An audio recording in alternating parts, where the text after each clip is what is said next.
एक बार की बात है, सम्राट चंद्रगुप्त के दरबार में एक बूढ़ा किसान रोता रोता आया और बोला, महाराज, मैं तो लुट गया, बर्बाद हो गया। मेरा मित्र मेरा सारा धन हड़प गया है। सम्राट चंद्रगुप्त बोले, साफ साफ कहो, क्या बात है। किसान कहने लगा, महाराज, मैं एक गरीब किसान हूँ, मेरा नाम रामदास है।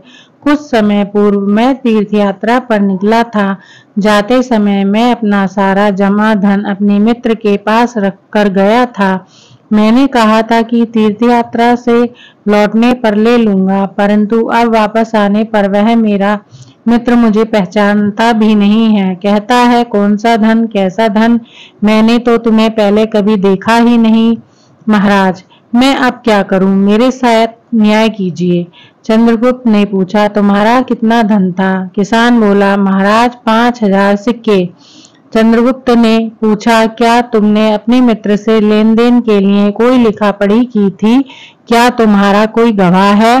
किसान ने सिर झुकाकर कहा, महाराज, मैं अपने मित्र पर बहुत अधिक भरोसा करता था, इसलिए कोई लिखा पढ़ी नहीं की। मंदिर के बाहर उस स्थान पर दोपहर में कोई आता जाता भी नहीं, अतः मैंने धन देते हुए मेरे मित्र को धन लेते हुए किसी ने भी नहीं देखा। चंद्रगुप्त ने आज्ञा दी, किसान के मित्र को बुलाया जाए। उसका मित्र दरबार में आया। महाराज ने उससे पूछा, क्या यह किसान ठीक कह रहा है? किसान का मित्र बोला, महाराज, यह बूढ़ा आदमी झूठ बोल रहा है। मैं तो इसे जानता तक नहीं। किसी अनजान व्यक्ति का धन भला मैं क्यों अपने पास रखने लगा, वह भी बिना किसी लिखा पढ़ी के।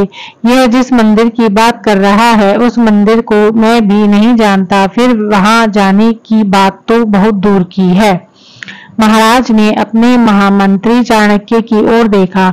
महामंत्री ने उन दोनों को अगले दिन सुबह दरबार में उपस्थित होने का आदेश दिया। चाणक्य ने महाराज से कहा, आप इस मुकदमे का निर्णय मुझ पर छोड़ दीजिए, मैं स्वयं न्याय करूंगा। सुबह होते ही दोनों सभा में उपस्थित हुए।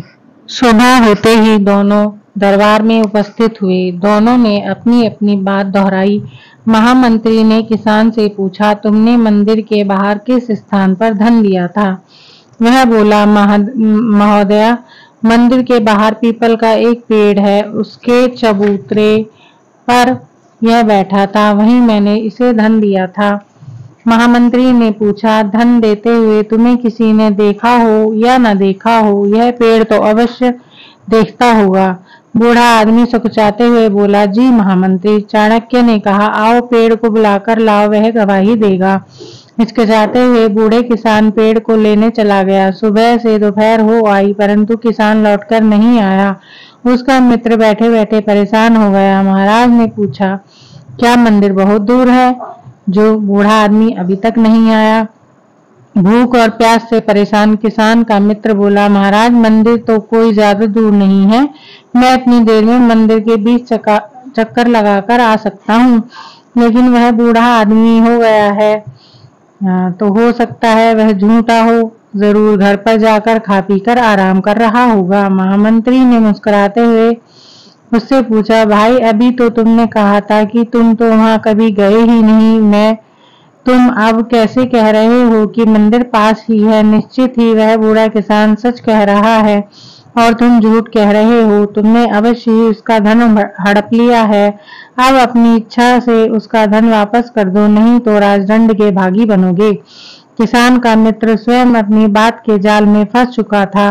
उसने अपना अपराध स्वीकार कर लिया और बूढ़े का धन वापस देने का प्रण भी लिया। थोड़ी ही देर में वह किसान आया। वह बहुत ही थका थका सा लग रहा था। आते ही वह बोला, महोदय, मैंने पेड़ से बहुत मिन्नतें की, परंतु वह गवाही देने के लिए नहीं आया। महामंत्री चाणक्य ने किसान से कहा, अरे नहीं, वह आया था और गवाही देकर चला भी गया। तुम्हारे मित्र ने मान लिया है कि तुम्हारा धन उसी ने लिया है। अब आराम से वह तुम्हें धन दे देगा। इस प्रकार चाणक्य ने अपनी बुद्धि के बल पर किसान को न्याय दिलाया।